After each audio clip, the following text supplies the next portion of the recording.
Sunday की evening OPD में हमने एक पेशेंट देखे जिनको मिस्थीनिया ग्रेविस था। मिस्थीनिया ग्रेविस एक ऑटो इम्यून डिसऑर्डर है जिसमें और साथ ही साथ न्यूरोमस्कुलर प्रॉब्लम है, मतलब जो नर्व से सिग्नल मसल्स को जाने चाहिए वो उसमें आने बंद हो जाते हैं, तो उनकी जो ब्लड सर्कुलेशन है वो अफेक्टेड हो जाती है। इस तरह के पेशेंट्स में क्या होता है, मसल लॉस होना शुरू हो जाता है।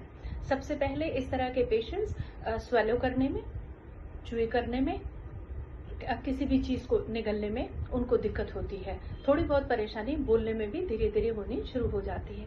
ड्रॉपिंग ऑफ आईलिड्स होती है, डबल विजन होती है। पेशेंट सामने बैठे भी बता रहे थे कि मुझे आप भी डबल डबल दिख रही हैं। उसके अलावा धीरे धीरे हाथों के और पैरों की जो मसल्स हैं वो धीरे धीरे वीक होनी शुरू हो जाती हैं, जिससे कई बार पेशेंट्स को चलने में भी दिक्कत होनी शुरू हो जाती है। तो चूंकि ये ऑटो इम्यून डिसऑर्डर्स है तो एलोपैथी ऑलवेज सेज कि इसका कोई इलाज नहीं है, बट फिर भी वो पेशेंट जो है वो स्टेरॉइड्स पर रहते हैं, और वो पेशेंट खुद भी बता रहे थे कि वो प्रेडनिसोलोन पर हैं और कई तरह के स्टेरॉइड्स पर हैं जो उसके लिए चले हुए हैं। उसके बाद उन्होंने मुझे कंसल्ट किया, अपना अपॉइंटमेंट बुक किया and then they came to me बड़े विश्वास के साथ और बड़े ही उसके साथ वो मेरे पास आए कि मैम आयुर्वेद में कुछ हो सकता है। सो पहले मैंने उनकी काउंसलिंग की, उन्हें ढेर सारी पॉजिटिविटी दी और मैंने उनको बताया कि जिंदा होना सबसे बड़ी ब्लेसिंग है और कोई बात नहीं, प्रॉब्लम चाहे कितनी भी बड़ी हो, जब हम पॉजिटिव रहते हैं, जब हम अच्छा सोचते हैं तो डेफिनेटली हम उससे रिकवर कर सकते हैं। एक तो क्या करना है, पेशेंट के स्ट्रेस लेवल को मैनेज करना है, बिकॉज जो ओवर स्ट्रेस्ड पेशेंट है, जो ओवर थिंकिंग वाला पेशेंट है, वो उसकी वजह से भी, क्योंकि पूरी बॉडी ब्रेन से ही चलती है, तो इस तरह के न्यूरोमस्कुलर डिसऑर्डर्स उन्हें घेर लेते हैं।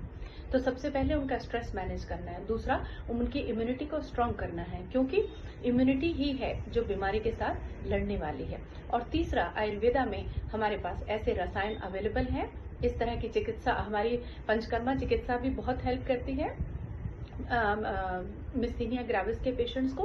और दूसरा, हमारे जो रसायनाज हैं, अश्वगंधा जैसे रसायन जो हैं वो भी हमें बहुत हेल्प करते हैं। अश्वगंधा जैसे रसायन, उसके अलावा हमारे शिलाजीत जैसे रसायन, उसके अलावा स्ट्रेस के लिए हमारी जैसे सर्पगंधावटी है, उस तरह की चीजें, जैसे जैसे धातु पौष्टिक जैसी जो चीजें हैं हमारे पास, और बहुत सारे ऐसे ट्रीटमेंट अवेलेबल हैं जो मिस्थीनिया ग्रेविस के पेशेंट को फर्दर जो डिजनरेशन है मसल लॉस की, उससे बचा सकते हैं।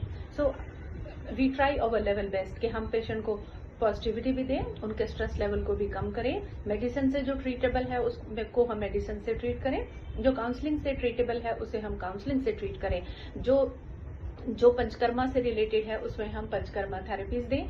एनी हाउ पेशेंट को फर्क पड़ना चाहिए, पेशेंट को रिलीफ मिलनी चाहिए, पेशेंट की फर्दर डिजनरेशन रुकनी चाहिए। So we always try our level best, and Ayurveda में हर चीज का ट्रीटमेंट अवेलेबल है। ऐसा ना सोचे कि हम लास्ट में जाकर के आयुर्वेदा ट्राई करते हैं। It's all tried and tested.